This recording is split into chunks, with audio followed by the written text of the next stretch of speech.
Hello friends, मेरा आज का टॉपिक है फाइलम एस्के हेलिमेंथिस, जो 11th क्लास का इम्पोर्टेंट टॉपिक है।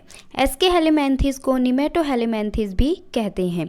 ये जो एनिमल्स होते हैं ये क्या होते हैं, राउंड वॉर्म कहते हैं इनको, यानी इनकी शेप जो होती है वो गोल होती है, यानी इन्हें गोलकृमी भी कहते हैं।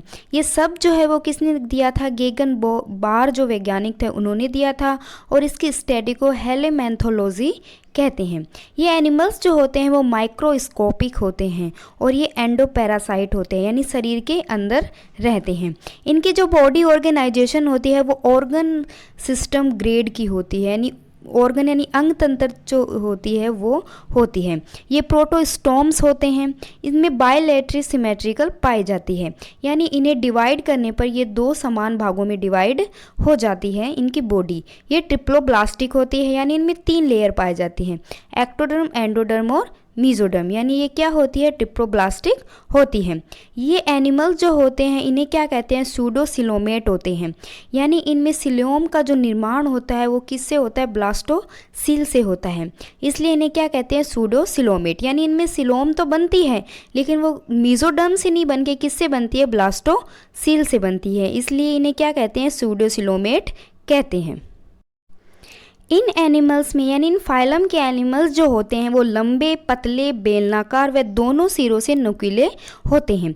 यहाँ पे हम ये मेल जो एनिमल उसकी स्ट्रक्चर देखते हैं, डायग्राम देखते हैं, और यहाँ पे ये कर्व्ड यानी घूमी हुई फीमेल के डायग्राम होती है, यानी ये दोनों सिरे पर क्या होते हैं, नुकीले होते हैं। इनकी जो बॉडी लेयर जो होती है वो आउटर लेयर एपिडर्मिस होती है, यानी ये जो इसकी लेयर होती है ये एपिडर्मिस होती है, इसकी आउटर लेयर, और ये क्या होती है, मल्टी न्यूक्लिएट होती है, यानी इनमें बहुत सारे न्यूक्लियस होते हैं। एपिडर्मिस जो होती है वो इसके क्यूटिकल का स्राव करती है, जो कि प्लेटी हेलिमेंथिस में हमने देखा था उसमें भी यही होता है। इसकी एपिडर्मिस क्यूटिकल का स्राव करती है। क्यूटिकल जो होता है एक मोटा होकर एक टैगुमेंट बना लेता है। इस टैगुमेंट जो होता है वो पैरासाइट को होस्ट के पाचन एंजाइम से सुरक्षा प्रदान करता है, यानी ये जो एनिमल्स होते हैं ये पैरासाइट होते हैं, यानी शरीर के किसी होस्ट के शरीर के अंदर रहते हैं। तो ये एपिडर्मिस क्या करती है, इनमें टैगुमेंट बना लेते हैं, जिससे ये जो भी पाचन एंजाइम होते हैं होस्ट के उससे उसकी सुरक्षा करते हैं। इनमें जो लोकोमोटरी ऑर्गन होते हैं वो क्या होते हैं, अब्सेंट होते हैं, यानी इनमें चूसक पाए जाते हैं, चिपकने के लिए लोकोमोटरी ऑर्गन नहीं होते। केवल इसमें क्या पाई जाती है, लॉन्गिट्यूडनल मसल्स पाई जाती हैं। इनमें जो डाइजेशन सिस्टम होता है वो एलिमेंट्री कैनाल जो होती है उसमें कंप्लीट होती है, यानी माउथ और एनस दोनों इसमें क्या होते हैं, प्रेजेंट होते हैं। इन एनिमल्स के अंदर क्या होता है, सर्कुलेटरी सिस्टम जो होता है वो अब्सेंट होता है, और इनमें रेस्पायरेशन 2 प्रकार का होता है। एक्वेटिक होता है, यानी जनरल बॉडी सरफेस से होता है, बॉडी की सतह से होता है, और एक एनएरोबिक रेस्पायरेशन पाया जाता है, क्योंकि ये एंडोपैरासाइट होते हैं। पैरासिटिक एडेप्शन इनमें पाया जाता है, यानी शरीर के अंदर रहकर ये क्या करते हैं, रेस्पायरेशन करते हैं, इसमें एनएरोबिक रेस्पायरेशन पाया जाता है। ये जो एक्सक्रीटरी में सिस्टम होता है ये किससे होता है, प्रोटोनेफ्रिडिया, ये जो फ्लेम सेल होती हैं उसकी उपस्थिति में इनमें एक्सक्रीटरी जो सिस्टम होता है वो होता है। इसमें ये इंपॉर्टेंट है कि एस्केरिस के जो एक्सक्रीटरी सिस्टम होता है उसमें क्या रेनेट कोशिका का बना होता है, और ये क्या होती है, एच शेप्ड होती है, यानी जो एस्केरिस जो होता है एनिमल उसके अंदर ये किससे बना होता है, रेनेट कोशिका का बना होता है, और ये जो रेनेट कोशिका होती है ये एच शेप्ड की होती है। इनमें नर्वस सिस्टम हम देखेंगे तो इसमें गैंग्लिया और नर्व्स पाए जाते हैं। जो इसमें गैंग्लिया होता है वो इसके अंदर 162 या 162 नर्वस सेल्स पाई जाती है इनमें, और नर्व्स जो होती हैं इनमें एंटीरियर नर्व और पोस्टीरियर नर्व होती है। यहाँ पे हम ये जो इसका डायग्राम है वो देखेंगे, ये बीच में नर्व रिंग हो गई, ऊपर की तरफ जो नर्व पाए जाते हैं वो एंटीरियर नर्व हो गई, और नीचे की तरफ जो नर्व पाए जाती हैं वो पोस्टीरियर नर्व होती हैं। अब यहाँ पे हम देखेंगे यूटेली। ये इंपॉर्टेंट है, एग्जाम में पूछा जाता है कि यूटेली किसे कहते हैं।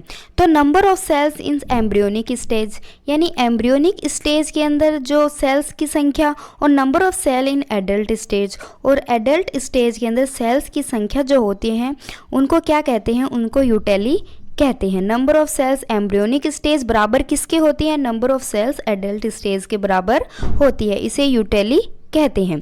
इसमें जो रिप्रोडक्शन हम देखेंगे वो वेल डेवलप्ड होता है, यूनिसेक्सुअल होता है, और इसमें सेक्सुअल डाइमॉर्फिज्म पाई जाती है। सेक्सुअल डायमॉर्फिज्म का मतलब हो गया कि बाहरी लक्षणों के आधार पर हम नर व मादा को पहचान सकते हैं कि ये नर है, ये मादा है, यानी मेल फीमेल को पहचान सकते हैं, यानी इसमें सेक्सुअल डायमॉर्फिज्म पाई जाती है। इसमें ये इंपॉर्टेंट है आगे गोनेड्स, यानी गोनेड जो होते हैं वो सिरों पर बनते हैं, यानी इन्हें क्या कहते हैं, टीलोगोनिक, यानी इन्हें टीलोगोनिक कहते हैं, यानी ये सिरों पर गोनेड्स बनते हैं। गोनेड्स जो हम हो गए वो दो हो गए, जैसे मेल गोनेड्स और फीमेल गोनेड्स। जो मेल गोनेड्स होता है उसमें 1 टेस्टिस होता है, और जो फीमेल गोनेड्स होता है इसमें 1 जोड़ी ओवरी मिलती है। तो इसमें जो 1 टेस्टिस पाया जाता है उसे क्या कहते हैं, मोनार्की कहलाता है। ये इम्पोर्टेंट पॉइंट है कि मोनार्की किसे कहते हैं, तो जो एस्के हेलिमेंथिस जो एनिमल्स हैं उसके अंदर 1 टेस्टिस होता है गोनेड्स, तो उसे क्या कहते हैं, मोनार्की कहते हैं। अब हम देखेंगे इनका डेवलपमेंट जो होता है वो डायरेक्ट और इनडायरेक्ट। डायरेक्ट में नो लार्वा स्टेज होती है, लार्वा नहीं बनता है, और इनडायरेक्ट यानी इनमें 2 प्रकार के लार्वा बनते हैं। एक तो रेप्टिटाइड्स लार्वा जो किस में होता है, एस्केरिस में होता है। एक माइक्रोफाइलेरिया लार्वा जो किस में होता है, वुचेरिया में होता है। इन्हें रेप्टिटाइड्स लार्वा और माइक्रोफाइलेरिया लार्वा। अब हम देखेंगे इनमें सेंसरी ऑर्गन यानी एम्फिड्स यानी अग्र सिरे पे उपस्थित, और फॉस्मिड्स यानी पश्च सिरे पे उपस्थित। ये क्या होते हैं, कीमो रिसेप्टर्स होते हैं। इसमें क्या सेंसरी एकदम जो सेंसरी ऑर्गन्स पाए जाते हैं वो फेस्मिड और एम्फिड्स जो कीमो रिसेप्टर्स ऑर्गन्स होते हैं वो पाए जाते हैं। तो एस्फाइलम एस्के हेलिमेंथिस के जितने भी एनिमल्स होते हैं उनका क्लासिफिकेशन जो किया जाता है वो फेस्मिड्स की उपस्थिति व अनुपस्थिति के आधार पर किया जाता है।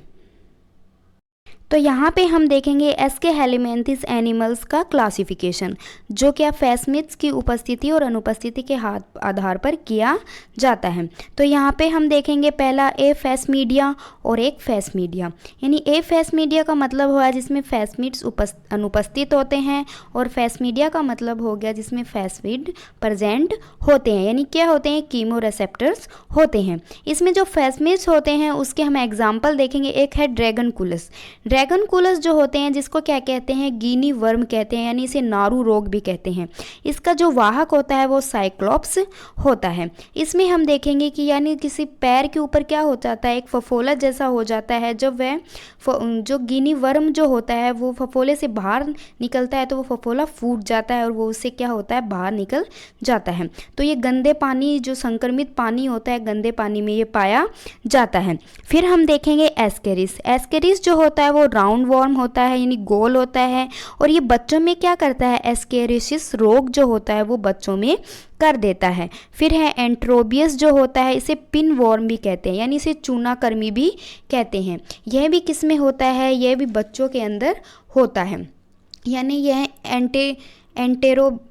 एंटेरोबियसिस जो रोग होता है वो किस में हो जाता है, ये भी बच्चों में होता है। फिर हम देखेंगे वुचेरिया। जो वुचेरिया जो रोग होता है इसे फिलेरिया वॉर्म यानी फिलेरिया वॉर्म की भी कहते हैं, यानी फिलेरिया वॉर्म से होता है, और इसे क्या कहते हैं, हाथी पांव रोग भी कहते हैं। इसमें क्या होता है, इसमें 2 होस्ट होते हैं। प्राइमरी होस्ट जो होता है वो ह्यूमन होता है, और सेकेंडरी होस्ट होता है जो क्या होती है, फीमेल क्यूलेक्स जो मच्छर होता है उसकी वजह से ये हो जाता है। और इसके अंदर होता क्या है, इसके अंदर एक पैर जो होता है यानी पैर होता है, जो गोनेड्स होते हैं वो क्या होते हैं, जो हाथी के समान आकार के, यानी बड़े भारी हो जाते हैं, मोटे हो जाते हैं, जिससे क्या होते हैं, इसे हाथी पांव रोग भी कहते हैं। तो फ्रेंड्स, ये था मेरा आज का टॉपिक एस्के हेलिमेंथिस के बारे में। अगर ये वीडियो आपका अच्छा लगा हो तो इसे लाइक, शेयर एंड सब्सक्राइब करना। Thank you.